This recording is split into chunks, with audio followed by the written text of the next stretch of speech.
Internet privacy and security is one of the most important things to keep up on in today's world. As an educator, you should be there to help your students to protect their information as well as yours. You should always help your students to create a strong password, something that cannot be easily guessed by a stranger on the internet. Always remind children to limit the things that they are going to put out on the internet.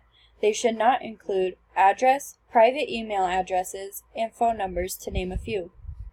Most devices should also be utilizing a passcode or some type of lock system that prevents some person from getting onto your device to gain access to your information. Also remember to look for certain things when trying to validate a website to use. This can include copyright, author, and a professional look to the website. Many sites that aren't reliable will look sloppy, plain, and thrown together. Using these tips should be an easy way to stay safe and secure on the internet.